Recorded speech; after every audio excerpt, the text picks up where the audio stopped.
کرتے تھے اور اس میں ہم سب شریک ہو جاتے تھے.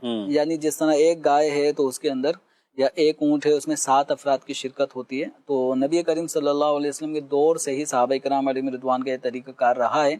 تو اس لیے ایک گائے ہو یا اونٹ ہو، بڑا جانور، تو اس میں 7 افراد زیادہ سے زیادہ شریک ہو سکتے ہیں. 10 یا 21 والی بات یہ درست نہیں ہے. بکھرے فضاؤں میں خوشیوں کے رنگ، رب کی عطائیں ہیں مومن کے سنگ، عید کے رنگ مدنی چینل کے سنگ. الحمدللہ رب العالمین والصلاة والسلام علی خاتم النبیین، اما بعد فاعوذ باللہ من الشیطان الرجیم، بسم اللہ الرحمن الرحیم. الصلاة والسلام علیک یا رسول اللہ وعلی آلک واصحابک یا حبیب اللہ. الصلاة والسلام علیک یا نبی اللہ وعلی آلک واصحابک یا نور اللہ. تمام ناظرین کو ایک مرتبہ پھر ویلکم کرتا ہوں. مرحبا ٹو یو آل. الحمدللہ آج ہمارے ہاں تو عید کا دوسرا دن ہے. مختلف ممالک میں مختلف ایام ہو سکتے ہیں. پہلے دن سے مدنی چینل پر اسپیشل نشریات کا آغاز ہو چکا. کل بھی آپ نے سارا دن بلکہ رات گئے تک لائیو ریکارڈڈ فریش پروگرامز جو ہے آپ نے ملاحظہ فرمائے ہوں گے، جس میں ہماری کوشش ہوتی ہے کہ ڈیفرنٹ ٹاپکس کو ڈسکس کیا جائے. قربانی کے متعلق بھی ہو، حج کے ایام ہوتے ہیں تو حج سے متعلق بھی گفتگو ہو، لیکن کچھ جنرل ٹاپکس بھی ہم ڈسکس کرتے ہیں. یہ جو لائیو پروگرام ہے انشاءاللہ یہ 5 بجے تک رہے گا، اسپیشل ٹرانسمیشن کا حصہ ہے. اور اس میں بھی الحمدللہ ہمارے ساتھ رکن شورا عبدالحبیب بھائی تشریف فرما ہیں، مفتی شفیق صاحب ہیں، محسن مدنی بھائی ہیں، جنید مدنی بھائی ہیں، راشد علی اتاری مدنی ہیں، نعت خوان اسلام بھائی بھی موجود ہیں. اور آج ہم نے اس پروگرام میں 2 ٹاپکس کو ڈسکس کرنا ہے. بہت انٹرسٹنگ ہونے جا رہا ہے. ایک ہے نظر بد. یہ کیا ہے؟ اس کا اسلام میں کانسیپٹ کیا ہے؟ مختلف اقوام میں نظر بد سے متعلق کیا نظریات پائے جاتے ہیں؟ نظر بد سے بچنے کا کیا طریقہ ہے؟ اس کے وظائف وغیرہ بھی ڈسکس کریں گے. اور ایک اور ٹاپک ہم ڈسکس کریں گے کہ جب یہ اتنا بڑا ایونٹ ہوتا ہے جس کے اندر لاکھوں مسلمان شامل ہوتے ہیں، کروڑوں سیلیبریٹ کرتے ہیں، تو اس کا کلچر پر، معاشرے پر، ملکوں پر، شہروں پر جو معاشی امپیکٹ ہے وہ کیا ہوتا ہے؟ جی ہاں، یہ ایک بہت بڑی بات ہے جس کو دنیا بھر میں ڈسکس کیا جاتا ہے. یہ بھی انشاءاللہ آج کے ٹاپک میں ہم مبلغین کی زبانی سننے کی سعادت حاصل کریں گے. ماشاءاللہ جی ماشاءاللہ. بہت خوبصورت انٹرو کے ذریعے ہم نے جان لیا ہے کہ دونوں ٹاپک ایسے ہیں جو ہمیں بہت کچھ سکھائیں گے، بہت کچھ بتائیں گے. نظر واقعی ایک ایسا مسئلہ ہے کہ اگر میں کہوں کہ ہر گھر میں نارملی یہ ڈسکس ہو رہا ہوتا ہے. کچھ لوگ اس کو مانتے ہیں، کچھ لوگ اسے نہیں مانتے، کچھ لوگ کو زیادہ ہی مان لیتے ہیں. تو یہ بھی سمجھنا ہے کہ کتنا ماننا ہے، کتنا اس پر وری ہونا ہے، کتنا پریشان نہیں ہونا ہے، اور کیا واقعی نظر لگتی ہے، اور پھر اگر لگ جائے تو اس کو کیسے ہم جو ہے وہ اس کو ڈائلیوٹ کر سکتے ہیں، اس کو ختم کر سکتے ہیں. پھر اس کے بعد کیا صرف انسانوں کو لگتی ہے یا جانوروں کو بھی نظر لگ سکتی ہے، ہمارے مال و اسباب کو بھی لگ سکتی ہے.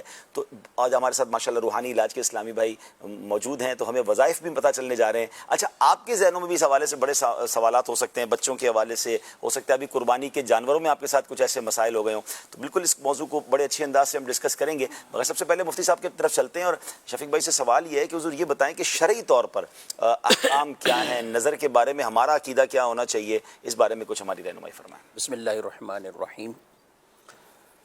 دین اسلام میں اور قرآن مجید فرقان حمید میں اور احادیث طیبہ میں باقاعدہ نظر لگنے کے حوالے سے یہ ارشادات فرمائے گئے ہیں. اور یہ کوئی سلسلہ ابھی سے نہیں ہے کہ ہماری فیملیز میں یا ہمارے خاندان کے لوگوں میں یہ مشہور اور معروف ہوا. یہ شروع سے ہی ایک طرح کا یہ سلسلہ چلتا ہوا رہا تھا. اور کئی لوگ تو ایسے تھے کہ جنہوں نے جیسے ہوتا ہے نا، ڈاکٹر بھی کوئی اسپیشلسٹ ہوتے ہیں تو نظر لگانے والے بھی بندے تیار کیے ہوتے تھے. اللہ اکبر. یعنی اللہ ان اکبر. کی کیا واقعی ایسا ہوتا ہے؟ جی، نظر لگانے والے، نظر اتارنے والے تو سنا تھا، نظر لگانے اللہ اکبر. کہ یہ لے آؤ اس کو اور یہ کر دے گا. یہاں تک کہ کفار کی جو ایک بدترین سازش تھی تو وہ ایسے بندے ڈھونڈتے تھے کہ وہ نبی پاک صلی اللہ علیہ وسلم کو نظر لگا دیں. اللہ. یعنی یہ باقاعدہ، یعنی وہ کہتے تھے کہ جب یہ آیتیں پڑھیں اور جب یہ وعظ کرنے کے لیے آئیں اور لوگوں کو جمع کریں تو ہم کچھ ایسے لوگ، یعنی جیسے وہ جادو کاہن یا اس طرح کے تو حرکات کرتے تھے، اس کے ساتھ ساتھ نظر لگانے کا کام. تو اس کے بھی جو افراد ہوتے تھے نا، ان کو لے کر آتے تھے کہ یہ باقاعدہ آ کر نبی پاک صلی اللہ علیہ وسلم کو نظر لگا دیں، بطور ہتھیار استعمال بطور احتیاط یہ استعمال کرتے تھے. اور اس پر قرآن پاک کے اندر جو آیت مبارکہ وَإِن يَكَادُ الَّذِينَ كَفَرُوا لَيُزْلِقُونَكَ بِأَبْصَارِهِمْ لَمَّا سَمِعُوا الذِّكْرَ وَيَقُولُونَ إِنَّهُ لَمَجْنُونَ. تو یہ آیت اتری اسی بات پر کہ یہ باقاعدہ ایسے افراد کو لے کر آتے تھے کہ آپ نظر لگائیں، یعنی وہ لوگ حضور صلی اللہ علیہ وسلم کو نظر لگائیں.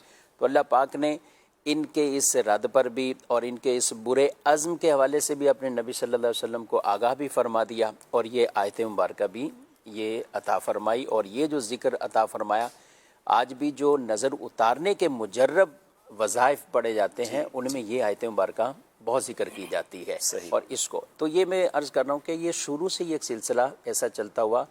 اس لیے رسول اللہ صلی اللہ علیہ وآلہ وسلم نے نظر کے بارے میں جو ارشاد فرمایا ہے کہ اگر کوئی چیز تقدیر پر بھی سبقت لے جاتی تو وہ نظر ہے. اللہ یعنی اس قدر اس کی ایک اہمیت کو بیان کرنے کے لیے امپیکٹ ہے. کہ یہ ایک نظر ہے کہ جو انسان کو قبر تک اتار دیتی ہے. یہ نظر ہے کہ جو اونٹ کو دیگ کی اور دیگ تک اتار دیتی ہے، یعنی اس کے ذبح ہونے کا اسباب بن جاتا ہے کوئی نہیں. جب اس کو کنٹینیو کیجئے گا عبدالحبیب بھائی، ایک دلچسپ بات شیئر کروں. جیسے مفتی صاحب نے کہا نا کہ اسلام سے پہلے بھی لوگوں میں تھا. اچھا، جب یہ پروگرام کی تیاری ہو رہی تھی تو میں نے افریقہ رابطہ کیا، چائنا رابطہ کیا، آسٹریلیا رابطہ کیا، یو ایس اے رابطہ کیا.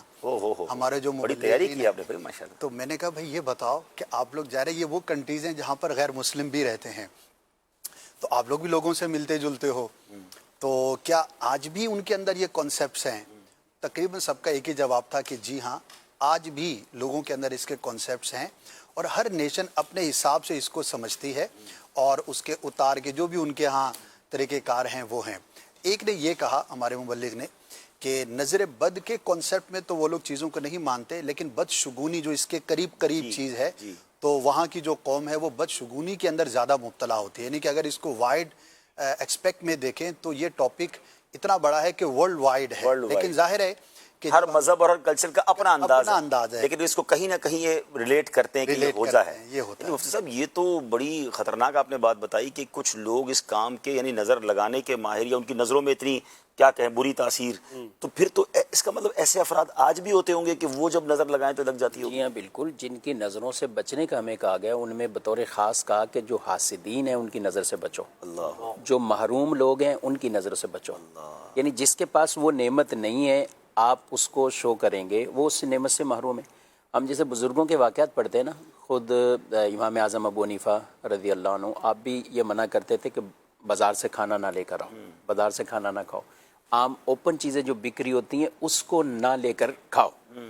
آج کل یہ بڑی عجیب بات لگے گی لوگوں کو کہ یہ کیا ہوا، ابھی باربیکیو کا ٹائم ہے تو آپ بولیں بازار سے نہیں کرو، ابھی سب کچھ کرنا ہے. تو وہ کیوں منع کرتے تھے؟ وہ اس لیے منع کرتے تھے کہ یہ ایسی چیزیں کہ جس پر محروم لوگوں کی نظریں پڑ چکی. اللہ اکبر. روٹی جس کی قوت خرید نہیں، تو ہمیں کپڑا دیا جاتا تھا گھر سے پہلے، کپڑے میں روٹی لائی جاتی تھی. جی ہاں، بھی جو بزرگ ہیں کبھی یہ کراچی میں، میرے والد صاحب کراچی میں آئے تو ہم دودھ منگاتے ہیں تو جہاں شوپر تھیلی میں، پنجاب میں یہ کلچر نہیں ہے، وہ برتن میں، بالٹی میں، ڈول میں. تو اس دن سے میرے گھر میں تھیلا آیا کہ آج کے بعد یہ دودھ ایسے نظر نہیں آئے کہ آپ نے جو اس طرح منگا لیا یہ دودھ. تو والد صاحب نے مجھے ایسا یہ نہیں کہا کہ آپ نے کیا کیا ہے. جی ہم اتنی اہمیت نہیں دیتے عبدالحبیب، وہ ہمارے اچھا ہم سمجھتے ہیں کہ بزرگوں کی ایسی ہی بات ہوگی، لیکن ایک چیز ہے کہ بہت ساری اسلامی تعلیمات ہیں ان کے پیچھے قرآن اور حدیث ہے، لیکن ہمیں وہ قرآن و حدیث تو نہیں پتہ ہوتی، لیکن ہمارے بزرگوں کے کلچر میں وہ چیز ہوتی ہے. اچھا ہم اس کو اپنے کلچر کی نظر سے دیکھ رہے ہوتے ہیں، لیکن وہ آباء و اجداد سے چونکہ بزرگوں سے اسلام آیا پہنچا، انہوں نے اس وقت کے علماء کی صحبت اختیار کی اور اس کا ایک رزلٹ نکال کر ایک اپنے کلچر ڈیولپ کر لیا کہ بھئی آئندہ سے یہ کام اس طرح سے کیا جائے گا. تو وہ ایک بڑی خوبصورت چیز ہوتی ہے. ہر پرانی چیز غلط ہو یہ بھی ضروری نہیں ہوتا، اور بعض اوقات تو کئی چیزوں سے چیزیں ریلیٹ ہو جاتی ہیں. جب ہم پرانے بزرگوں کے واقعات اور ان کے جو بھی کہہ کے ان کی کسٹمز ہوتی ہیں، اس کی روایات ہوتی ہیں، تو جب بعض اوقات دیکھتے تو وہ قرآن و حدیث سے کہیں نہ کہیں ریلیٹ ہو جاتی ہے. بالکل ریلیٹ ہوتی ہیں. یہ صاحب نے بات ارشاد فرمائی نا باہر کے کھانے کے حوالے سے کہ محروم لوگوں کی نظریں اس کے اوپر پڑتی ہیں، بھوکوں کی نظریں پڑتی ہیں اس کے اوپر. ایک سچا حقیقت پر مبنی واقعہ میں عرض کروں. ابھی پروگرام میں آنے سے پہلے ایک ذمہ دار سے میں بھی تیاری کر رہا تھا، معلومات لے رہا تھا. ٹھیک ہے. اب راہ چلتے ہوئے گرمی کا موسم تھا، اب پیاس لگی نا، راستہ میں انہوں نے جوس والے سے جو ہے نا وہ جوس لیا. یہ گلاس دکھائیے گا اپنا محسن بھائی. اچھا گلاس لیا انہوں نے جوس پینے کے لیے. اب ظاہر سی بات ہے جوس پر بھی گزرتے ہوئے لوگوں کی نظریں پڑتی ہیں, محروم لوگوں کی نظریں پڑتی ہیں. جیسے ہی گلاس ہاتھ میں لیا, اب نیچے کا جو پیندا تھا نا وہ ٹوٹ کر گر گیا. اوپر کا حصہ ان کے ہاتھ میں, جوس بھی گرا, اور نیچے کا پیندا وہ بھی ٹوٹ کر گر گیا. بڑے پریشان, یہ کیا ہوا؟ اسی گلاس میں اس سے پہلے وہ دکاندار کہنے لگا کہ یہ لوگوں کو میں نے جوس دیا ہے بھائی, آپ کے ہاتھ میں ہی جو ہے وہ آتی یہ جوس گر گیا. وہ کہنے لگا کہ ہو سکتا ہے کہ کسی کی نظر بد لگی. جی ممکن ہے. یہاں ہمارے ایک علاقے میں جوس والے کو دوسرا جوس دینا ضروری ہوگا. جوس والے سامان آئے گا نہیں آئے گا, یا جس نے نظر لگائی اس کو ڈھونڈنا پڑے گا. ایک شخص بتا رہے کہ ہمارے علاقے میں ایک ایسا شخص ہے, یعنی اس طرح تھا کہ اس کو بس اگر آپ باہر لے کے آنا, ٹرین کی پٹری کے پاس کھڑے گیا, ٹرین بہت تیز چل رہی ہے, بس ٹرین کھئی, اس ٹرین کو کچھ نہ کچھ کر, یعنی اس کی بارے میں ایسا ایک معروف ہو جاتا ہے کہ یعنی یہ جس کے بارے میں اس کو کہتے ہیں کہ اس کو ہم تلقین کرتے رہتے ہیں کہ تم تو سبحان اللہ و تبارک اللہ یہ کلمات پڑھتے رہا کرو, تمہاری نظر نہ لگے کسی کو. ہم کسی پہ تعین کے ساتھ ظاہر بات نہیں کریں گے. اچھا, محروم سے مراد یعنی محروم لوگ یعنی ایک تو وہ ہے کہ جس کے پاس قوت خرید نہیں ہے, اور ایک وہ ہے کہ جو اس وقت وہ چیز اس کے پاس میسر نہیں. ضروری نہیں کہ وہ خرید سکتا ہو یا نہ, اور ہم ہر چیز سے بچ بھی نہیں سکتے. یہ تو ایک کھانے کی مثال دی ہے. ظاہر آپ نے اچھی گاڑی لی تو روڈ پہ چلائیں گے, اس کو کہاں چلائیں گے؟ آپ کا گھر بھی تو لوگ دیکھیں گے, آپ کا لباس بھی لوگ دیکھیں گے. اب اسکرین پر ہمیں لاکھوں لوگ دیکھ رہے ہیں. آج کل سوشل میڈیا ہے, تو سوشل میڈیا پہ ہم چاہے اچھی اس کا استعمال کریں یا کوئی اپنی تشہیر کے لیے کوئی دوسرا بھی استعمال کرتا ہے, لوگ دیکھیں گے تو صحیح. تو ہمیں پھر ظاہر اس کے جو حدیث میں باقاعدہ واضح طور پہ بیان کیا گیا, رسول اللہ صلی اللہ علیہ وسلم کے پاس جب کچھ صحابہ آئے تو انہوں نے کہا کہ ہم بکریاں پالنا بہت پسند کرتے ہیں, اور بکریاں. تو مدینے میں آ کر آپ صلی اللہ تعالیٰ علیہ وسلم نے اس بات پر تھوڑا ان سے فرمایا کہ تم جو نا وہ زیادہ کھیتی باڑی کی طرف جاؤ, کسان, یعنی مدینے میں یہ کام زیادہ تھا. تو آپ صلی اللہ علیہ وسلم نے یہ ارشاد فرمایا. اسی حدیث پہ جو وجوہات بیان کی اس میں ایک یہ بھی بیان کی گئی کہ بکریوں کی کثرت پر ایک وجہ یہ بھی ہو سکتی ہے یہاں پر کہ جہاں ایک چیز نہیں ہے زیادہ تو وہاں یہ نظر کے معاملات ہو سکتے ہیں. پھر آپ نے کسان اور اس کھیتی باڑی کی طرف اور اس کی برکتوں کو بیان کیا, لیکن ساتھ ساتھ جو حدیث میں جس کو ساتھ ترغیب بھی دیا گیا نا, جماجم کے جو الفاظ ہیں کہ اس کی تم کثرت کرو, اس کی مختلف تعبیرات بیان کی کہ ایک یہ ہے کہ اپنی ان کھیتیوں کے اندر بھی کھوپڑی ٹائپ کچھ لٹکانا, یعنی کوئی ایک ڈنڈا یا کچھ ایسی کہ اس کے اوپر ایک کھوپڑی لگی کہ انسان کو پہلی نظر سے کوئی چیز بھائے نہیں, اس کو بدی محسوس ہو, اس کو تعجب اور حسد والی یہ دونوں نظریں نہ پڑ جائیں.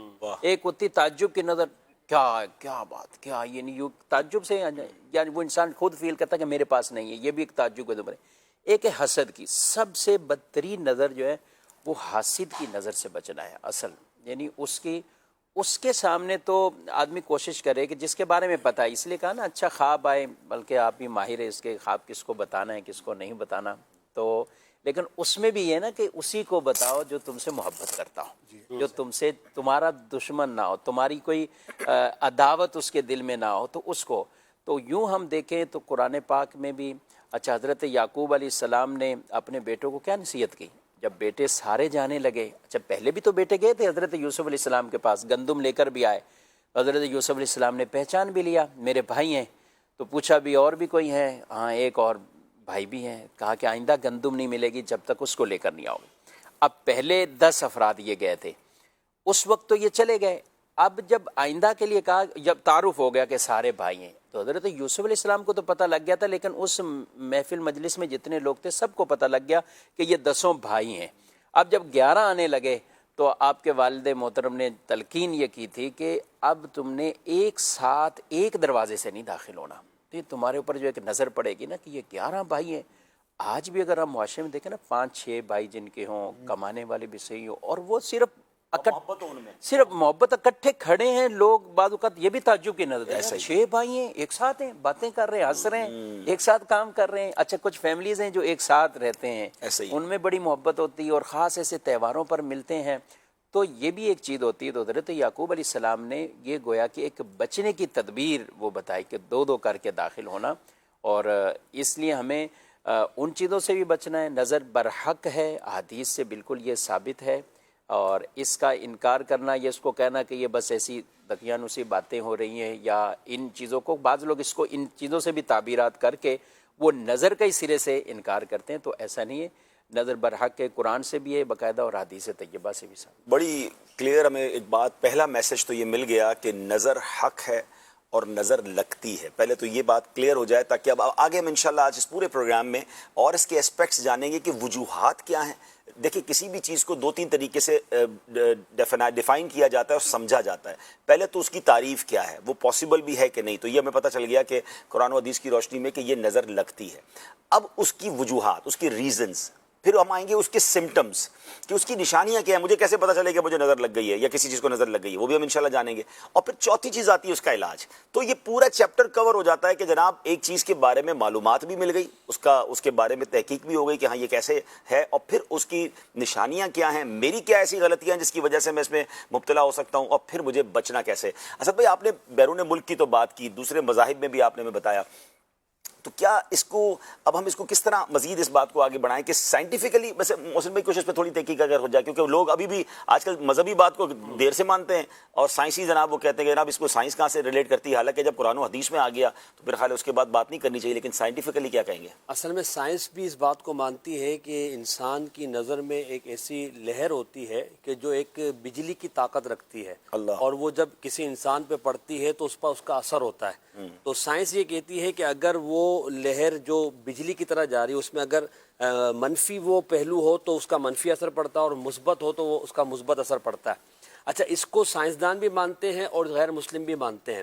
اچھا، اب اس کو جب ہم یہ کہتے ہیں کہ آنکھوں کے ذریعے نظر لگ جانا، اس کو نیگیٹو وائبز اور پازیٹیو وائبز بھی کہا جاتا ہے۔ کچھ لوگوں سے ایک پازیٹیو ریز یا پازیٹیوٹی ملتی ہے اور کچھ لوگوں سے نیگیٹیوی ملتی ہے۔ بلکہ پچھلے دنوں ایک جگہ بات ہو رہی تھی، یہ جو نیگیٹو وائبز جس کو کہتے ہیں، یا بری اگر کوئی کسی کے بارے میں سوچے تو اس کو وہاں جو اثر ہوتا ہے، کہتے ہیں یہ ضروری نہیں ہو کہ بندہ سامنے ہو، یہ ملک بھی دوسرا ہو اس کا۔ یہ تو خیر روحانی طور پہ ہمیں جنید بھائی زیادہ ڈیفائن کریں گے، لیکن مجھے کسی نے بتایا اور واقعی پھر انہوں نے پروف کیا اپنی باتوں سے کہ مجھے فلاں بندے سے پرابلم تھی، میں نے اس سے دوستی کر لی، اب اس سے میری پازیٹیو وائب سے ملک دوسرا ہے، مجھے باقاعدہ اس کا فرق محسوس ہونے لگ گیا۔ اس کو ایک اور ٹرمینالوجی یوز ہوتی ہے اگر کوئی اس پہ پڑھنا چاہے تو ایول آئی، یہ باقاعدہ ایک یوں سمجھیے کہ ٹاپک ہے، اور اس پر بہت ساری سائنسی تحقیقات ہوتی ہیں، اور دنیا بھر میں تعجب کی بات یہ ہے اس ٹاپک پر باقاعدہ انسٹیٹیوٹس ہیں، یعنی کہ اس کا انکار کرنا تو بہت دور کی بات ہو گئی۔ اب باقاعدہ لوگ اس کو ایکسپیریمنٹ کرتے ہیں، اس کا انداز الگ ہو سکتا ہے، ڈیفرنٹ ہو سکتا ہے،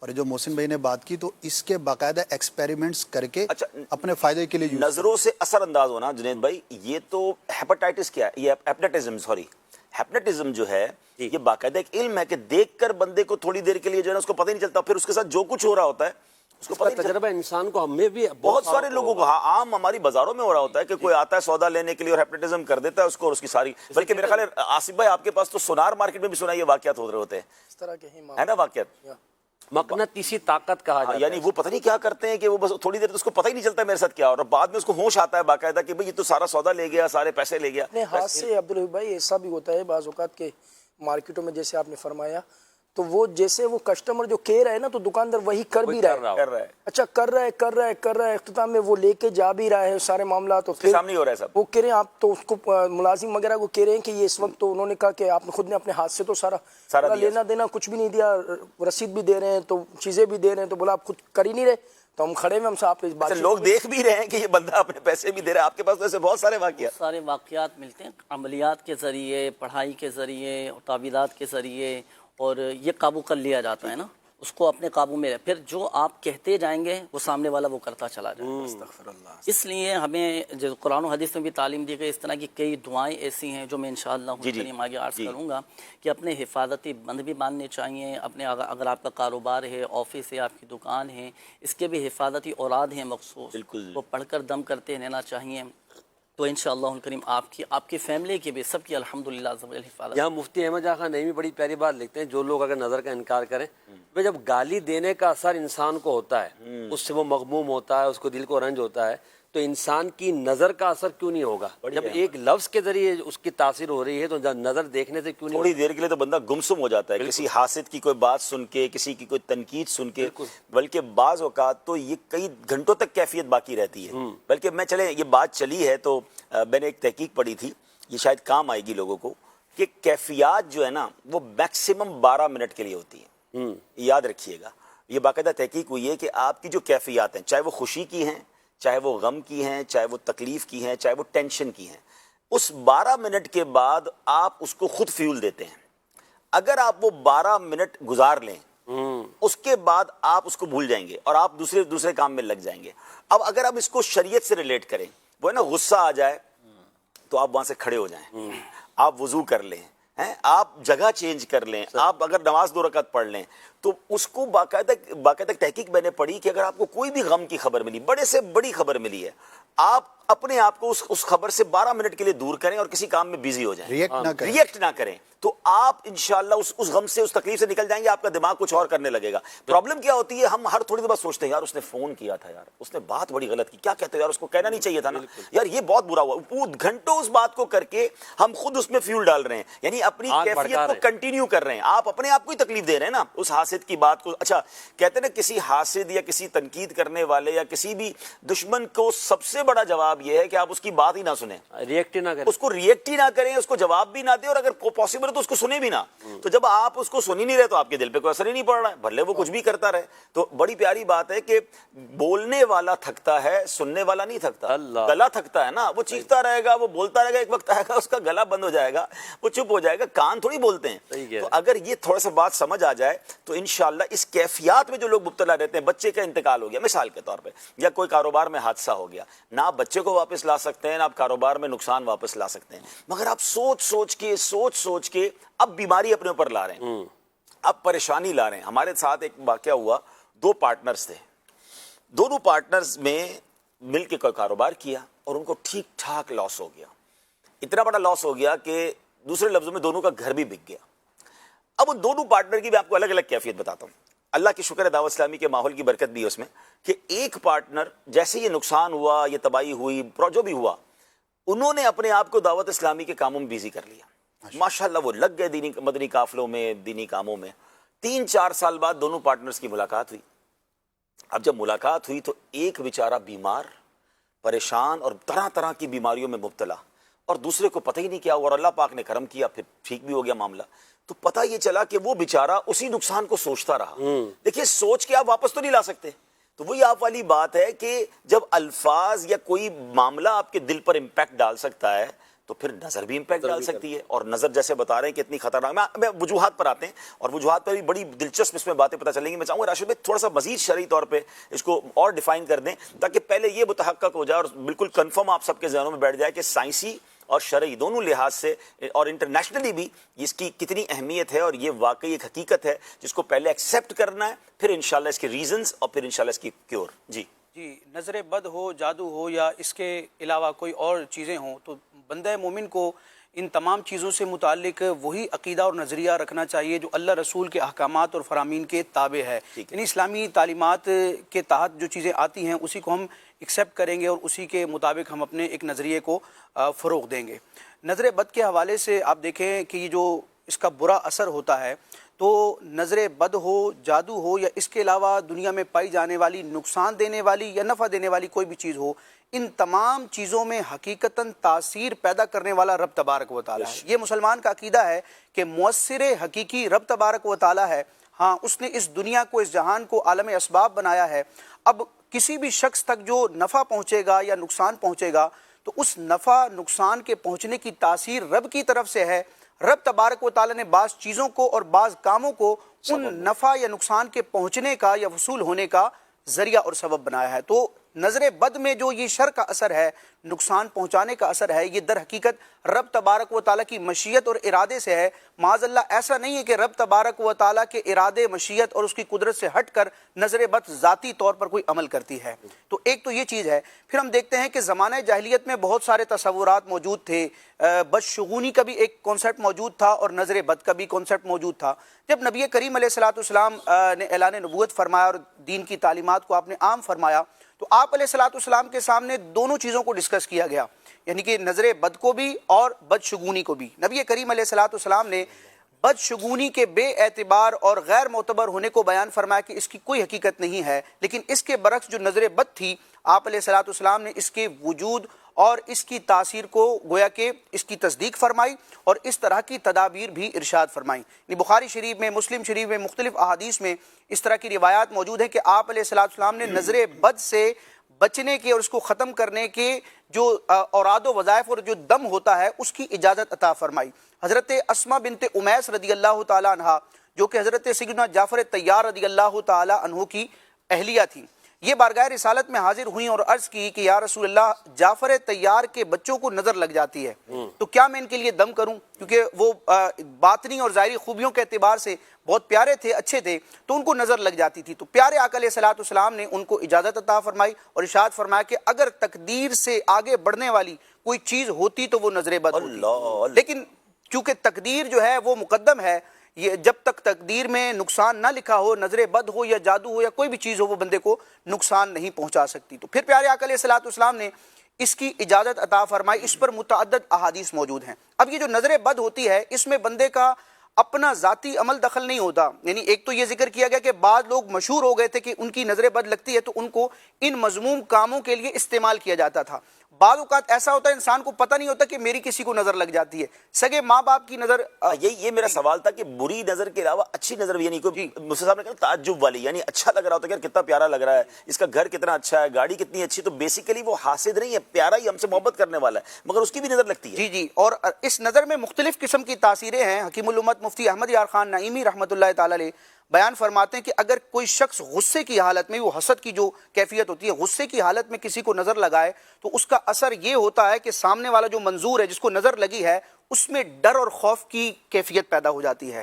اور اس کے برعکس اگر محبت کی، شفقت کی نگاہ سے کوئی دیکھتا ہے تو اس کا بھی اثر ہوتا ہے، اور اس کا اثر یہ ہوتا ہے کہ سامنے والے کے دل میں اس کی کیفیات میں خوشی کا ایک احساس پیدا ہوتا ہے، اور تعجب کی، حیرانگی کی جو نظر ہوتی ہے تو اس کی وجہ سے عموماً بیماری والا معاملہ ہوتا ہے۔ اچھا، یہ رب تبارک و تعالیٰ کا کرم ہے کہ رب تبارک و تعالیٰ نے ہر چیز میں تاثیر مختلف قسم کی پیدا کی ہے، تو جو رب تبارک و تعالیٰ نظر بد میں نقصان پہنچانے کا اثر رکھ سکتا ہے، وہ رب تبارک و تعالیٰ اس بات پر بھی قادر ہے کہ اپنے نیک بندوں کی اچھی نظر میں، نظر خیر میں تاثیر پہنچانے کا سبب رکھے۔ یہاں پر احمد یار خان نعیمی رحمۃ اللہ تعالیٰ علیہ گویا کہ مفہوم مخالف کے طور پر فرماتے ہیں کہ جس طرح نظر بد سے بندہ بیمار ہو سکتا ہے تو اللہ والوں کی نظر خیر سے بندہ درست بھی ہو سکتا ہے، لیکن بندہ مومن کو یہی ترغیب موجود ہے، اس کے لیے یہی ترغیب ہے کہ وہ نظر بد سے بچنے والے اسباب کو روکے۔ جیسے حضرت یعقوب علیہ السلام کا واقعہ کہ آپ نے اپنے صاحبزادوں کو یہ نصیحت فرمائی کہ ایک ساتھ جائیں گے تو یہ معاملہ ہوگا۔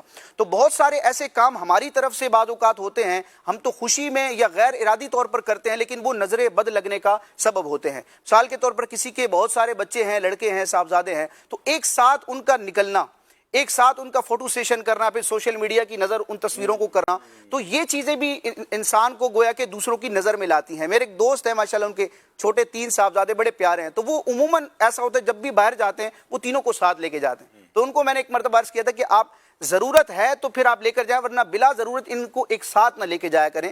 تو ایسی کئی چیزیں ہوتی ہیں کہ انسان خود اسباب پیدا کر رہا ہوتا ہے، یعنی کوئی مہمان آیا، کوئی شخص آیا تو خوشی میں بعض اوقات اپنے بچوں کی صلاحیتوں کا اظہار کیا جاتا ہے کہ میرا بچہ یہ بھی کر سکتا ہے، یہ بھی کر سکتا ہے، بچے کو بلائیں گے، ہاں بھائی یہ بول کر دکھاؤ، کر کے دکھاؤ۔ تو اندر ضرورت کبھی تو یہ اچھا ہوتا ہے کہ جیسے کوئی اللہ کے نیک بندے ہیں، بزرگ ہیں، ان کے سامنے یہ تحدیث نعمت یہ ایک اچھی چیز ہے، لیکن ہر ایک کے سامنے اس طرح کا عمل کرنا تو یہ نظر بد کو اپنی طرف گویا کہ متوجہ کرنے والا معاملہ ہے۔ بڑی کمال کی گفتگو ہو رہی ہے ناظرین۔ اب ہم آگئے ریزنز کی طرف۔ پہلے تو یہ بات قرآن و حدیث سے ثابت ہو گئی، صحابہ کرام نے خود نبی پاک سے ذکر کر دیا، قرآن پاک کی آیت بھی ہم نے سن لی کہ نظر ہے اور اس کا ہمیں توڑ بھی کرنا چاہیے۔ اب آتے ہیں ریزنز کی طرف۔ جیسے ہمارے راشد بھائی نے ایک بڑا اہم موضوع ڈسکس کیا ہے، لیکن یہاں ایک بات کلیئر ہو گئی کہ ضروری نہیں ہے کہ اب غیروں کی ہی یا دشمنوں کی ہی نظر لگے، اپنے بھی پیار سے دیکھ لے تو اس کی بھی نظر لگ جاتی ہے۔ مگر ساتھ ایک بڑی خوبصورت بات کہہ دی کہ وہ کہتے ہیں نا کہ نگاہ ولی میں وہ تاثیر دیکھی، بدلتی ہزاروں کی تقدیر دیکھی۔ اچھوں کی نظر اگر واقعی پڑ جائے گی تو کام بھی بیڑا پار ہو جائے گا۔ ہم بلکہ آصف بھائی سے کہیں گے کچھ نظر کے اوپر 2-3 شعر ڈھونڈ کے رکھیں تو پھر آپ سے نظر پر اشعار بھی۔ یہاں پر حاجی صاحب ایک جملہ میں ذکر کروں گا، مفتی احمد یار خان نعیمی صاحب نے بڑا پیارا یہاں پر ایک گویا کہ نقطہ ذکر کیا کہ ایک شخص تھا، وہ کہتا تھا میں نے بڑوں کو دیکھ لیا، کسی میں کچھ نہیں ہے، تو بڑوں کو دیکھ لیا، کسی میں کوئی دم خم نہیں ہے۔ تو دوسرے شخص نے اسے کہا کہ تو نے تو بڑوں بڑوں کو دیکھا ہے لیکن شاید کسی بڑے نے تیری طرف نظر نہیں کی، اگر وہ نظر کرتا تو تیرا یہ حال نہ ہوتا۔ کیا بات، وہ نظر ضروری ہے تمہارے لیے۔ چلے جناب ناظرین کو بھی شامل کرتے ہیں، یہ واقعی ایسا ٹاپک ہے کہ شاید ہر گھر کی ضرورت ہے اور اس پر بہت بات کرنے کی ضرورت ہے کہ کیا سب کو دکھانا ہے، کیا نہیں دکھانا ہے۔ لیکن میں ایک اور بات بھی سوچ رہا تھا کہ جیسے مفتی صاحب نے کہا ہم جیسے کچھ لوگ تو وہ ہیں کہ وہ کچھ نہ بھی دکھائیں تو نظر آ رہا ہوتا ہے، لوگ ہمیں اتنا جس کو فالو کر رہے ہوتے ہیں تو وہ کیسے اپنے آپ کو بچائیں؟ پرومو بھی بنتے اچھے اچھے کر، ہاں تو وہ ہمیں تو ویسے ہی جو ہے نا وہ ہمیں بھی نہیں پتا ہوتا کہ ہماری پکچر کہاں سے اس نے اٹھائی اور اس کو کیسے اس نے کیا کیا، تو اب ہمارا کیا کرنا ہے ہمیں جنید بھائی بتائیں گے بھائی ساڈا بھی کچھ علاج بتاؤ۔ لیکن چلتے کچھ کالز کی طرف۔ میرا عبدالحبیب بھائی سے یہ سوال ہے کہ ایک شخص جو ہے ہر سال حصہ لیتا تھا، اس سال وہ جانور لے کر آ گیا اپنا، تو علاقے والے اس کے بارے میں بات کرنے لگے کہ بھائی اس کے پاس اتنے پیسے کہاں سے آ گئے، ابھی اپنا جانور لیا، تو کیا ایسی باتیں کرنا جائز ہے یا نہیں؟ اس کے بارے میں کوئی ارشاد فرما دے۔ کیا بات ہے، ہر بندہ آڈیٹر بنا ہوا ہے، اس کے پاس پیسے کہاں سے آئے مفتی صاحب؟ یہ تو ایک اتنا بڑا مسئلہ ہے بیچارے، میں کئی ایسے لوگوں کو جانتا ہوں جو اس خوف سے گاڑی نہیں لے رہے کہ یار گاڑی تو جواب دینا پڑے گا بھائی لوگوں کو کیوں فکر ہو جاتی ہے؟ جی مفتی صاحب بتائیے۔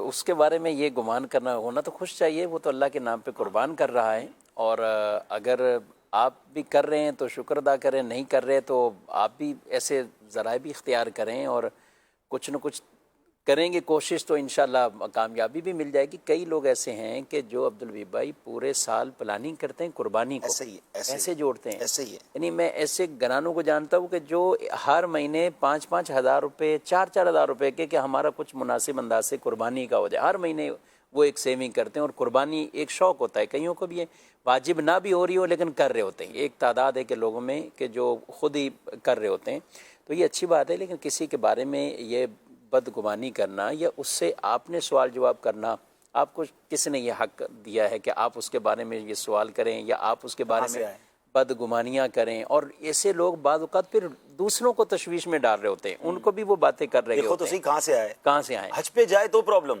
اور حج پہ کیسے چلا گیا یار، اس کے پاس تو کہتا تھا پیسے نہیں ہے، عمرے پہ جا رہا ہے۔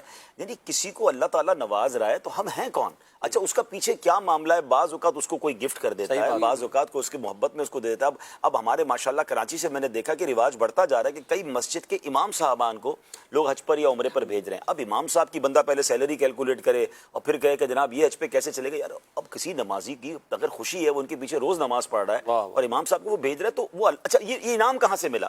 یعنی مفتی صاحب یہاں یہ کہیں گے کہ یہ جو ایکچولی اعتراض کرنے والے یہ اللہ کی تقسیم پر اعتراض کر رہے ہیں؟ بالکل تقسیم پر ہے۔ جو بھی اس طرح کے معاملات میں قرآن پاک میں ایک آیت ہے وَلَا تَتَمَنَّوْا مَا فَضَّلَ اللَّهُ بِهِ بَعْضَكُمْ عَلَىٰ بَعْضٍ، اس چیز کی تمنا نہ کرو جو اللہ نے تم میں سے بعض کو بعض پر فضیلت عطا فرمائی، یعنی اس کی خود تمنا ہی نہ کرو کہ میں، یہ صحت بھی ہو سکتی ہے، مال بھی ہو سکتا ہے، اب ہر آدمی کہ میں خوبصورت بھی ہوں، مالدار بھی ہوں، آواز بھی اچھی ہو جائے، یہ سب چیزیں تو ایسی اچھا بعض اوقات یہ ہوتا ہے میرے ساتھ کھیلتا تھا، محلے میں کوئی جانتا نہیں تھا، آج پوری دنیا میں کیسے مشہور؟ اچھا یہ ہوتا اسی کے ساتھ عبدالحبیب بھائی جو آس پاس، اب مثال ہے کوئی شخص جو ہے وہ ہانگ کانگ کے اندر بیٹھ کے امیر ہو گیا تو لالو کھیت والے کو اس سے کوئی لینا دینا نہیں، اس کو عموماً امتحان وہی ڈالتے ہیں جو اس کے لالو کھیتی ہیں سارے۔ تو صرف لالو کھیت والے نہ کرنا، وہ ناراض نہیں گے، اور لالو کھیت والوں کو ناراض کرنا ویسے بھی ذرا تھوڑا سا ٹھیک ہے نا، بتائیے تو ایگزامپل کے طور پر ہے، ہم بھی تفنن کر رہے ہیں۔ اصل میں یہ ہے کہ ایسا مسئلہ یہ ہے کہ جو حسد کا معاملہ ہوتا ہے نا وہ اپنی فیلڈ والے کے ساتھ ہوتا ہے، ظاہر اس کو کسی دوسرے کے ساتھ نہیں ہوتا۔ میں کہتا ہوں کہ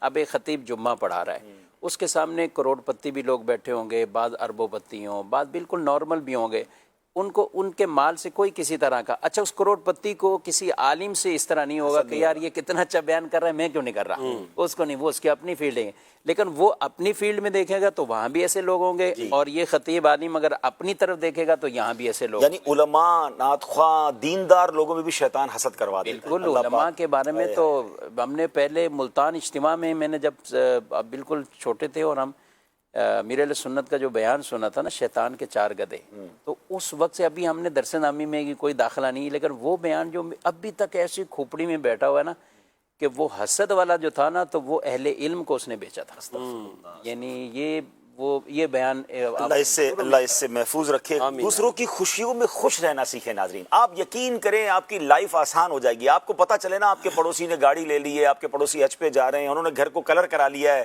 وہ بڑا جانور لے کر آ گئے, تو تشویش کی بجائے انجوائے کریں. یا اللہ اس کو اور نواز, آپ کو سکون کی نیند آئے گی. اچھا ہوگا کیا کہ جو حسد کرنے والا ہے نا اس کی نیند اڑ گئی ہے, اور جس سے حسد کر رہا ہے اللہ اس کو اور ترقی دے رہا ہے, کیونکہ رب نے جس کو ترقی دینی ہے اس کو کوئی روک نہیں سکتا. وَتُعِزُّ مَن تَشَاءُ وَتُذِلُّ مَن تَشَاءُ بِيَدِكَ الْخَيْرُ. اللہ نے عزت دینی نا. دیکھیں میں اور آپ تو دیتے نہیں ہیں, شہرت ہو, عزت ہو, دولت ہو, جب رب نے دینی ہے آپ حسد کر کے اپنی نیند خراب کر رہے ہیں, اپنی نیکیوں کو برباد کر رہے ہیں. تو کاش یہ بات سمجھ آ جائے. ایک جملہ میں بار بار بیانات میں بھی عرض کرتا ہوں, شاید آج بھی کسی کو یاد ہو جائے. وہ ہم نے بزرگوں سے ہی سنا تھا, سب کا بھلا سب کی خیر, سب کے بھلے میں اپنی خیر. اگر یہ یاد کر لینا تو آپ انجوائے کریں گے, یا اللہ اور دے دے, اس کو اور نواز دے. اچھا ایک بات اور آخری کر لوں, موضوع ہمارا حسد نہیں ہے ورنہ یہ ٹاپک بھی ایسا ہے کہ اس کو بھی گھنٹوں کلام اور کرنا بھی چاہیے, ہونے بھی چاہیے. میں ایک جملہ آپ کو کہہ دیتا ہوں, شاید آپ کو سمجھ آ جائے. دیکھیں انسان جب تقسیم کرتا ہے نا تو اس کے پاس لمیٹڈ پیسے ہوتے ہیں. مثال کے طور پہ میرے جیب میں اگر کچھ پیسے اور میں یہاں بانٹنا شروع کروں تو ہو سکتا ہے جو پیچھے بھائی بیٹھے ہوں کہ یار جلدی لے لوں ورنہ عبدالحبیب بھائی کے پاس ختم ہو جائیں گے. اللہ کے خزانوں میں تو کمی نہیں ہے نا. میرا رب تو جب سے دنیا بنی بانٹ رہا ہے اور اس کے خزانوں میں کوئی کمی نہیں آ رہی اور نہ آنی ہے. تو جس کو رب نے عزت دی ہے وہ تمہیں بھی دے سکتا ہے, اس کو دولت دی ہے وہ آپ کو بھی دے سکتا ہے. آپ یہ کیوں چاہتے ہیں اس کی چھن کے مجھے ملے؟ یہ اللہ کے پاس کم تھوڑی ہے. اللہ سے کہو میرے بھائی کو اور دے, اللہ مجھے بھی دے دے, اس میں کوئی حرج نہیں ہے. تو انشاءاللہ آپ خوش رہیں گے, انجوائے کریں گے, ورنہ آپ ہی تکلیف میں رہیں گے. جی ہاں میں آپ سے بات کر رہا ہوں, ٹینشن میں آپ ہی رہیں گے, اس کو کوئی ٹینشن نہیں جس کو رب نواز رہا ہے. تو پلیز حسد سے اپنے آپ کو نکالیں. اور یہ صحیح سوال تھا کہ قربانی کے دنوں میں بھی یہ چل رہا ہوتا ہے کہ اس کا بکرا اچھا تو میرا بکرا کم تو اس کی گائے. ارے بھائی اس سے کیا پرابلم ہے, اس کو اللہ نے دیا, اس نے کیا, آپ اللہ سے دعا کریں اللہ. اچھا پھر بعض اوقات اگلے کو نیچا دکھانے کے لیے ایسے بھی واقعات ملے کہ اپنی کوئی چیز بیچی اور بڑا جانور لینا ہے کیونکہ اس کو نیچا کرنا ہے, اس چکر میں خود قرض دار ہو گئے. تو یہ تو ثواب بھی نہیں ملے گا نا کہ آپ نے اس کو نیچا دکھانے کے لیے بڑا جانور لیا ہے. اللہ کی فرق نہیں پڑا. اچھا اس کو کیا فرق پڑا, آپ قرضے میں آ گئے.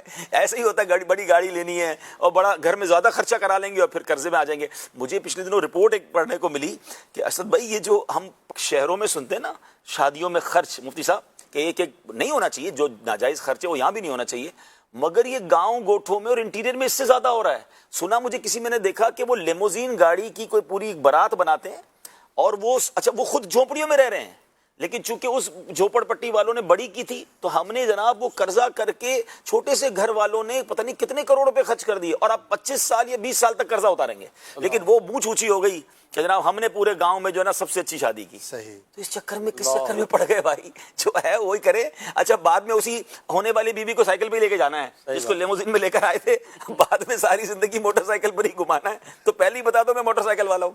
چلے جناب اگلی کال دے دیجیے. یہ آپ نے جو جملہ ارشاد فرمانا کہ سب کے بھلے میں اپنی خیر, یہ بڑی خوبصورت بات ہے. میں ایک حدیث پیش کرنا چاہوں گا. عافیت یعنی مختلف حدیثوں میں ہم دیکھتے ہیں کہ پیارے آقا علیہ السلام عافیت کی دعا فرماتے تھے, اور علماء فرماتے ہیں عافیت اللہ کی وہ نعمت ہے کہ جس کو دنیا اور آخرت میں مل جائے ساری نعمتیں اس میں جمع ہو جاتی ہیں.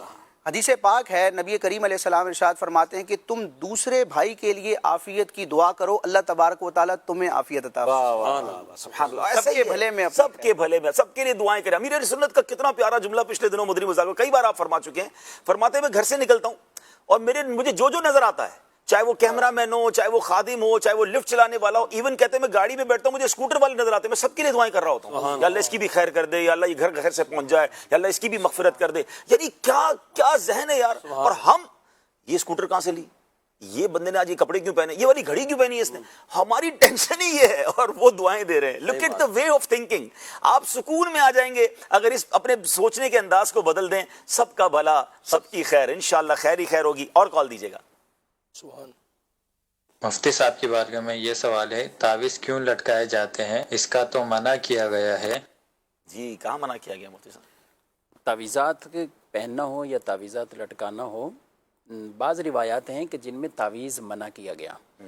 اب ان روایات کی جو درست تشریح ہے وہ نہ جاننے کی وجہ سے کئی لوگ ہیں جو غلط فہمیوں میں پڑ جاتے ہیں. صحیح. یعنی ان روایات میں واضح صراحت کے ساتھ یہ بھی ہے کہ جس نے تعویذ لٹکایا تو وہ شرک کیا, یعنی ایسے الفاظ بھی ہیں کہ اس نے گویا کہ شرک کر لیا.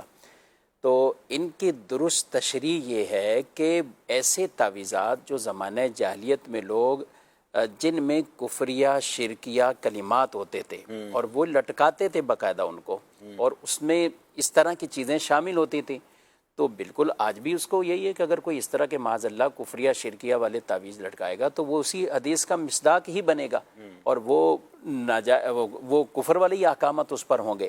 لیکن وہ تعویذات کہ جو درست کلمات پر ہوں، مقدس کلمات پر ہوں، ان کو پہننے میں، لٹکانے میں یا ان وظائف کو پڑھنے میں کوئی کسی طرح کا حرج نہیں ہے. بعض اس حدیث کو لے کر ساری تعویذ، ساری ورد وظیفے منع کر دیں. صحیح. اگر ایسا ہی ہے تو پھر مجھے بتائیں کہ سورہ فلق، سورہ ناس، ان کے شان نزول کیا تھے؟ جی. یہ ورد وظیفہ ہی تو تھا. پڑھ کر سورہ فاتحہ وہ صورت مبارک صورت تھی جسے صحابہ کرام علیہ مردوان نے دم کر کے، بلکہ اس کے بدلے میں 30 بکریاں لے کر آئے تھے. تو رسول اللہ صلی اللہ علیہ وسلم کے پاس آئے کہ حضور ہم نے یہ 30 بکریاں لی ہیں، ہم نے دم کیا تھا سورہ فاتحہ پڑھ کے. تو آپ صلی اللہ علیہ وآلہ وسلم نے فرمایا کہ یہ فاتحہ تم نے کہاں سے سیکھی؟ یعنی مجھ سے سیکھی، اس میں میرا حصہ بھی نکالو. تو یہ آپ نے یہ اس کو یعنی ایک طرح کا وہ جواز بھی فرمایا اور پھر اس کو یہ ثابت بھی رکھا. تو اس طرح کی جو روایات ہیں جن میں پڑھنے، حضرت عبداللہ بن عمر رضی اللہ تعالیٰ عنہ فرماتے کہ جو رسول اللہ صلی اللہ علیہ وسلم نے ہمیں کلمات سکھائے تھے بچنے کے لیے، اعوذ باللہ بکلمات التامہ، اور اس طرح مزید آگے. اب یہ کہتے ہیں کہ یہ جو کلمات تھے، ہم جو بڑے لوگ ہوتے تھے، بالغ لڑکے ہوتے تھے نا، ہم ان کو سکھا دیتے کہ پڑھا کرو، اور ہمارے گھروں میں جو چھوٹے بچے ہوتے تھے ہم لکھ کر لٹکا دیتے تھے ان کے، یعنی ان کے یہ. لیکن اس سے دیکھیں میں تھوڑا سا دوسری سائڈ کہ آپ نے کہا قرآن و حدیث کے مطابق ہیں تو اچھے مقدس کلمات ہیں، مگر تعویذات پر جب کبھی کبھی نظر پڑتی تو اس میں تو کچھ حروف لکھے ہوئے ہوتے ہیں، اور بعض تعویذات میں تو عجیب عجیب سی وہ بھی ہوتی ہیں، فگرز بھی ہوتی ہیں. تو یہ کیا ہے؟ یہ تو تعویذ لکھنے کے جو ہمارے جنید بھائی کچھ وہ بتائیں. میں اس کے حوالے سے واقعی کہ جو مقدس کلمات پر مشتمل ہوں، اور اس کے ساتھ سے دیکھیں کہ ایسے نہ ہوں کہ جو غیر شرعی ہوں. ٹھیک ہے. جو غیر شرعی ہیں. باقی ہر چیز کا کچھ انداز، کچھ طریقے ہوتے ہیں، کچھ اس کو لکھنے کے انداز بھی ہوتے ہیں. اب اگر اس میں واقعی کوئی غیر شرعی معاملہ ہو تو ظاہر ہے اس کو دیکھ کر ہی فیصلہ کیا جائے گا. غیر شرعی نہ ہو. اسی طرح ہمارے علماء نے ایسے الفاظ سے تعویذ کہ جو مبہم ہو، بے معنی ہو، بے مقصد کے ہوں، تو ان کو بھی وہ منع کیے ہیں. جنید بھائی کیا ہوتا ہے یہ تعویذات میں؟ چلے ایک تو قرآن آپ نے لکھ کے دے دیا، کوئی حدیث لکھ دی، کوئی وظیفہ، لیکن نمبرز بھی ہوتے ہیں، بعض اوقات کچھ فگرز بھی ہوتے ہیں، تو وہ سب کیا ہوتا ہے؟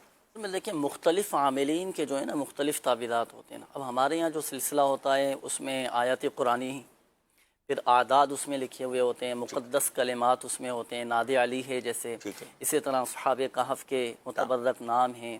اس طرح کے ہمارے یہاں تعویذات دیے جاتے ہیں. اب ہو سکتا ہے کہ دیگر عاملین کے مختلف تعویذات ان کا مختلف طریقہ کار ہو. ٹھیک ہے. تو بہرحال اپنے یہاں تو الحمدللہ عز و جل باقاعدہ اس کی شرعی اسکیننگ وغیرہ سارے معاملات سے گزار کر ہی یہ تعویذات کا سلسلہ. اچھا یہ بتائیے، ماشاءاللہ آپ نے اپنے یہاں کہا تو میں مدنی چینل کے ناظرین کو بتاؤں کہ دعوت اسلامی کے جہاں 100 کے قریب ڈپارٹمنٹ ہیں، اس میں ایک باقاعدہ شعبہ ہے، ایک ڈپارٹمنٹ ہے روحانی علاج. تو تھوڑا سا اگر 1 منٹ میں اس کا تعارف کہ کتنے آپ تعویذات دیتے ہیں، کتنی کالز سنتے ہیں، اس پر کتنا خرچہ یا کتنی فیس لیتے ہیں تعویذات کے لیے، تھوڑا یہ بتائیں نا. اولاً تو میں یہ عرض کروں کہ فی سبیل اللہ، فری آف کاسٹ کو، یعنی کوئی پیسے وغیرہ نہیں لیے جاتے. باقاعدہ یہاں سے جو ڈاک روانہ کی جاتی ہے، بائی پوسٹ تعویذات بھیجے جاتے ہیں، وہ بھی اس کے بھی اخراجات دعوت اسلامی اٹھاتی ہے. ٹھیک ہے. اچھا منتھلی جو لوگ رابطہ کرتے ہیں نا دعوت اسلامی کے، تو الحمدللہ عز و جل اللہ پاک کی رحمت سے 6.5 لاکھ افراد منتھلی دنیا بھر سے لوگ 6.5 لاکھ افراد. اچھا باقاعدہ اب ان کو جو تعویذات دیے جاتے ہیں وہ کم و بیش منتھلی 12 لاکھ سے زائد تعویذات دیے جاتے ہیں. اللہ منتھلی؟ جی منتھلی میں عرض کر رہا ہوں. اچھا اس کے علاوہ جو لوگ کال کرتے ہیں وہ اس کے علاوہ ہیں؟ نہیں، وہ بھی اسی میں شامل ہیں. ان کی تعداد تقریباً 1.25 لاکھ کے قریب ہے جو استخارہ. 1.25 لاکھ کالز آپ ریسیو کرتے ہیں؟ جی. یہاں پر کتنا اسٹاف رکھا ہوا ہے یہاں پر؟ 24 گھنٹے ماشاءاللہ یہ سروس چل رہی ہے. اللہ. Call centre. اور کتنے ملکوں سے لوگ کرتے ہیں؟ دنیا بھر سے کالز آ رہی ہے. مجھے کسی نے بتایا کہ ایک بار ہم نے معلومات کی تھی کہ آلموسٹ 70-80 ملکوں سے آپ کو کالز آتی ہیں. تعداد تو کافی ہے. اچھا پھر یو کے میں علیحدہ اچھا ایک کال سینٹر بنا ہے. جی میں نے دیکھا آپ کا. ہند میں ہے، بنگلہ دیش میں ہے، افریقہ میں ہے، وہاں پر بھی الحمدللہ مکمل استخارے ہوا. یہی استخارہ کال سینٹر وہاں پر وہ 6.5 لاکھ افراد کے علاوہ سب شامل ہیں. شامل ہے. پوری دنیا میں آپ 6.5 لاکھ لوگوں کو سرو کرتے ہیں آلموسٹ منتھلی. جی. اور 12 لاکھ کے قریب تعویذات دیتے ہیں. 13 سے زائد سروسز ہیں کہ جن پر دعوت اسلامی کا یہ شعبہ روحانی علاج پیاری امت کی. چلے بھائی یہ نمبر بھی دے دیں اگر کوئی. نمبر بھی میں عرض کر دیتا ہوں اسکرین پر بھی اگر دکھا دیں. یہ اسلامی بھائیوں کا نمبر 021371717111. یہ انشاءاللہ آ جائے گا نمبر اسکرین پہ دیجیے. اچھا اس نمبر پر اسلامی بھائی رابطہ کریں. اسلامی بہنوں کے لیے علیحدہ سروس ہے, اس پہ لیڈیز سنیں گی کال, اس میں کال نہیں ہوگی, اس میں بذریعہ ٹیکسٹ میسج یا واٹس ایپ پر استخارہ کروا سکتے. سبحان اللہ. اور آپ جواب دیں 0316 806 26 26 یہ نمبر ہے. ٹھیک ہے. اس کے علاوہ الحمدللہ سوشل میڈیا کے پیج علیحدہ ہیں, اس کے اوپر بھی مکمل ساری سروسز حاصل. کون سا پیج ہے, کس نام سے؟ روحانی علاج استخارہ کے نام سے. اور یہ فیس بک وغیرہ پر بھی ہے؟ یہ فیس بک پر ہے, یوٹیوب ویب سائٹ بھی ہے, ویب سائٹ بھی ہے ماشاءاللہ. اس پر تو کافی ساری سروسز ان کو مل جائیں گے. کارڈ کا بھی آپشن ہے, روحانی علاج کا بھی ہے, استخارے کا بھی ہے, مرید ہونے کا بھی ہے. اللہ اکبر. یہ دیکھیں جناب, یہ نمبر آ گیا ہے اسکرین پر. اب ناظرین ایک بات ذرا سمجھیے گا, تھوڑا سا دعوت اسلامی کی ڈائیورسٹی اور دعوت اسلامی کی امت کے لیے خدمت, جو لوگ تھوڑا سا اس فیلڈ کو جانتے ہیں ان کو پتہ ہے کہ شاید سب سے زیادہ اگر پیسے لوگ خرچ کرتے ہوتے ہیں تو یہ میڈیکل علاج کے بعد یہ روحانی علاج میں پیسے خرچ ہو رہے ہوتے ہیں, جو عاملین چارج کرتے ہیں. ہم اس پہ بحث میں نہیں پڑتے, جو چارج کرتے ہیں وہ جائز ہے ناجائز ہے, لیکن آپ سوچیں کہ اگر 12 لاکھ تعویذات مہینے کے تو ملٹیپلائی کریں تو یہ سال کے 1.5 کروڑ ہو جاتے ہیں. 1.5 کروڑ تعویذات پر کتنے کروڑ روپے دعوت اسلامی کے خرچ ہوتے ہیں. اور یہ بتا رہے ہیں کہ ان کو پوسٹ بھی کرتے ہیں, وہ بھی دعوت اسلامی اس کی بل پے کر رہی ہے, تو کروڑوں روپے. اچھا اب کوئی کہہ سکتا ہے جناب اتنے پیسے کیوں خرچ کر رہے ہیں؟ اگر یہ 1.5 کروڑ تعویذات یا 12 لاکھ لوگوں 6 لاکھ لوگوں کو ماہانہ ہم سروس نہ دیں تو یہ بیچارے کہیں نہ کہیں تو جائیں گے اور وہاں پتہ نہیں اربوں روپے خرچ کریں گے. ان کے اربوں روپے کی بچت اور ان کو قرآن و حدیث کے مطابق شرعی روحانی علاج دینے کی ذمہ داری, کیا خوبصورت امت کی خدمت ہے. یعنی اسپرچول کیور, یہ باقاعدہ پورا ایک دنیا میں ڈپارٹمنٹ ہے. لوگ اسپرچویلٹی کے لیے, روحانیت کے لیے جاتے ہیں اور بعض اوقات اس میں غیر شرعی معاملات میں پھنس جاتے ہیں. بعض اوقات اب یہ آئے دن, میں اس پہ بحث نہیں کرنا چاہتا, سوشل میڈیا پر خبریں آ رہی ہوتی ہیں کہ فلاں عامل جن کو نماز روزہ کچھ علم ہے ہی نہیں اور وہ جناب لوگوں کے ساتھ اس طرح کا فراڈ کر رہے ہوتے ہیں, تو ان لوگوں کی چال سے جال سے بچانے کے لیے, لوگوں کو آسان علاج پرووائڈ کرنے کے لیے یہ کتنی بڑی امت کی خدمت ہے. یہ ہے دعوت اسلامی اور یہ ہے ان کا کام. اس سے آپ کو اندازہ ہوگا کہ I am talking about one department, یہ تو ایک شعبہ ہے, تو اب 100 ڈپارٹمنٹ کام کر رہے ہیں, تو امت کو کہاں کہاں فائدہ پہنچا رہے ہیں. تو جزاک اللہ, شکریہ ان تمام عاشقان رسول کا جو دعوت اسلامی کو ڈونیشن دیتے ہیں, جنہوں نے قربانی کی خالیں دی. آپ کے پیسوں کا جو استعمال ہے وہ ان دکھیاری امت کی خدمت میں صرف ہو رہا ہے. اسی ٹاپک پر واپس آتے ہیں اسد بھائی. اب ہم جیسے ریزنز پر ہم شروع کر چکے ہیں بات, اپنی چیزیں دوسروں کو دکھانا, اپنی چیزوں کو شو آف کرنا, کوئی ایسا کام کرنا کہ ویسے ہی مجھ پر حاسدین کی نظر لگے, اس میں کیا کیا ایسی چیزیں جس میں ہمیں احتیاط کرنی چاہیے؟ جی بہت اہم بات ہے, اور یہ بیسیکلی تو ایک نیچر ہے, ایک فطرت ہے, ہم اس کو کراس چیک نہیں کرتے. ہماری عادت کے اندر جو چیز شامل ہوتی ہے تو بس وہ ہم کرتے چلے جا رہے ہوتے ہیں. تو ہم تھوڑا سا آج یوں سمجھے کہ ایک پاز لیں اور میں اپنے آپ پر غور کروں کہ میرے شب و روز کے اندر جو شیئرنگ کا ایک میرے اندر ملکہ ہے یا جو ایک جذبہ ہے وہ کتنا ہے اور کہاں کہاں ہے. اچھا یہ کس جگہ پر پازیٹیو بھی ہے اور بہت سارے جگہوں پر نیگیٹو بھی ہے. پازیٹیو کیا ہے پہلے اس کو ہم سمجھ لیتے ہیں, پھر ہم نیگیٹو کو بھی سمجھ لیتے ہیں. اپنے اوپر ہونے والی نعمت کا اللہ کی حمد ثنا کے لیے, شکر کے لیے اظہار کرنا, یہ پازیٹیو ہے, یہ کرنا چاہیے. اچھا اس کے اندر بھی یہ ضروری نہیں کہ آپ اس کی ڈیٹیل آپ بتائیں. اب مثال کے طور پر مجھے کوئی ملنے آیا اور اس نے کہا کہ کیا حال ہے, کام کیسا چل رہا ہے, تو میں کہہ سکتا ہوں الحمدللہ کام اچھا چل رہا ہے, اللہ کا شکر ہے. تو یہ شکر نعمت ہو گیا.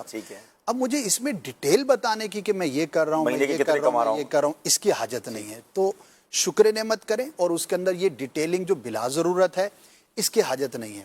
اچھا دوسرا ایک نعمت کے اظہار کا اچھی جگہ ہوتی ہے کہ جب آپ کسی کی ترغیب کے لیے یا تحریض کے لیے کسی نعمت کا اظہار کریں.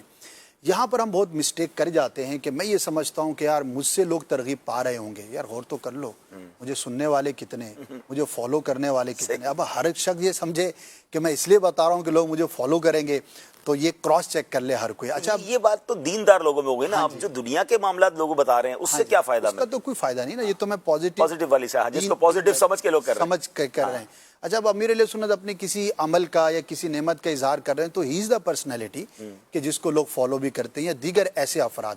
تو یہ دو کراس چیک ہمیں لگانے چاہیے کہ واقعی تحدیث نعمت ہے اور یہ واقعی یہ مقام ہے جہاں پر مجھے بیان کرنا چاہیے, تو پھر آپ کریں اور اس کے بھی تقاضوں کو آپ درست رکھیں. دوسرا آ جاتے ہیں کہ خالص دنیاوی چیزیں اور اس کا اظہار کرنا. اب اس کے اندر تو کتنا بیان کیا جائے. ایک زمانہ تھا کہ لوگ اپنی چیزوں کا اظہار 4 لوگوں کے سامنے کرتے تھے. اب وہی جو ہے اس کا ملٹیپلیکیشن ہو گیا میڈیا کے ذریعے, ایکسیس عام ہونے کے ذریعے. اب وہ 4 نہیں ہیں, اب جس کو 4 کے سامنے کی عادت تھی اب وہ 4 لاکھ کے سامنے کر رہا ہے, جس کے 10 کے سامنے خاندان کے سامنے یا کلاس فیلوز کے سامنے یا دوستوں کی چھوٹی سی کمیونٹی کے سامنے کرتا تھا تو اب وہ اس کو سمجھے کہ 100 سے ملٹیپلائی کر دیں جس سے بھی کر دیں. تو اپنی نعمتوں کا اظہار, میں کئی ایسے لوگوں کو جانتا ہوں, جب ہم اس پہ ٹاپک پہ غور کرتے ہیں تو آپ کو بھی ایسے لوگ ملیں گے, آپ کو بھی ملیں گے.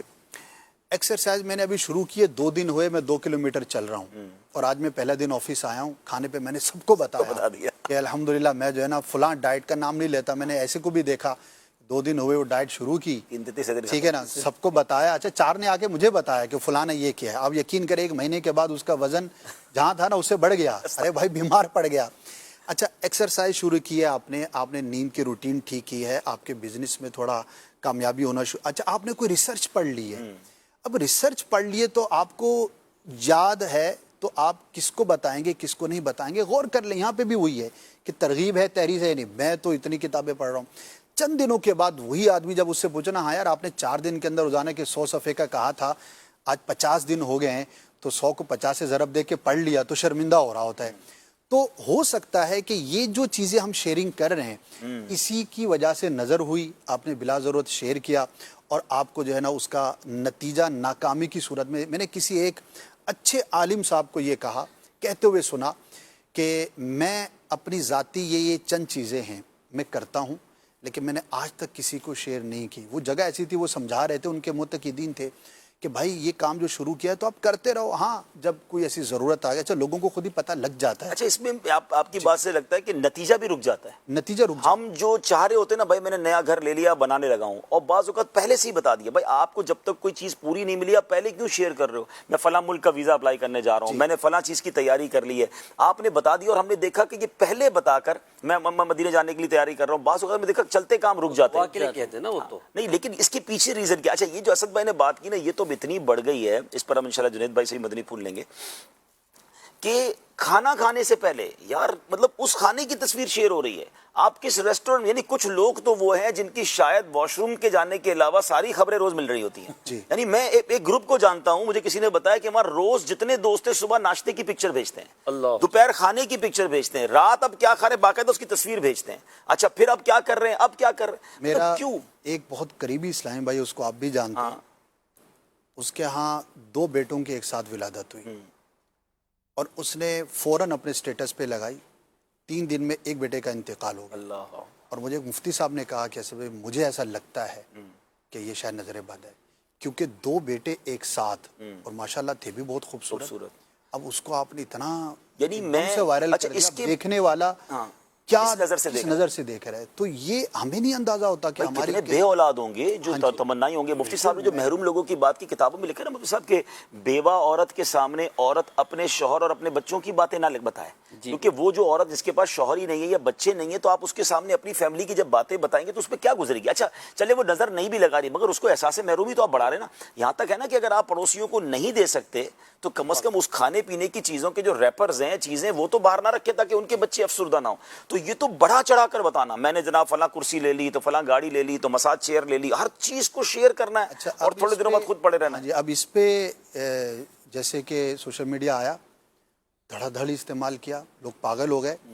پھر کچھ عرصے کے بعد اس کے نقصانات پر اسپیچز ہونا, سیمینارز ہونا شروع ہو گئے. ٹھیک ہے, اس وقت یہ کہا جا رہا ہے کہ بھئی یہ جو سونامی ہے معلومات کا یہ نقصان دہ ہے, تو یہ الا بلا.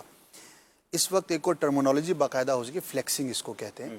اب اس کی مذمت پر بھی لوگوں نے بات کرنا شروع کر دی ہے کہ بھائی یہ جو آپ ہر چیز بنا کر اس کو ڈال دیے, باقاعدہ ایک سمجھے ڈکشنری کے اندر ایک نئے لفظ کا اضافہ ہو گیا. تو اب یہ آپ نہ کریں. اچھا وہ کرنے والے سب علماء یا مفتیان کرام نہیں ہیں, لیکن پریکٹیکلی جب کسی کی چیز کو دیکھتے ہیں کہ اس کا نقصان ہو رہا ہے تو پھر اس کے اگینسٹ میں بھی بات ہونا شروع ہو جاتی ہے.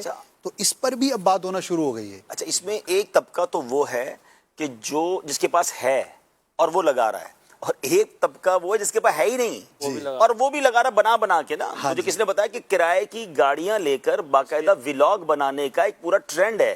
50,000 روپے ایک دن کی گاڑی ملے گی, 70,000 روپے کے جناب یہ ملے گا, تو 1,00,000 1.5 لاکھ روپے میں جب آپ یہ ولاگ بناؤ گے تو آپ کے اتنے لائکس آ جائیں گے. اب آپ سوچیں آپ کے پاس وہ چیز ہی نہیں ہے اور آپ شو کر رہے ہیں یہ میری ہے, تو اس کا and of the day result ایک تو جھوٹ اور سارا معاملہ, پھر اس کے بعد جو حسد اور اس کے بعد نظر. آپ سوچیں تو صحیح کہ آپ یہ کیا کر رہے ہیں. ایک ایگزامپل بڑی تفنن بھی ہے اس میں. جنگل کے اندر نا چوہا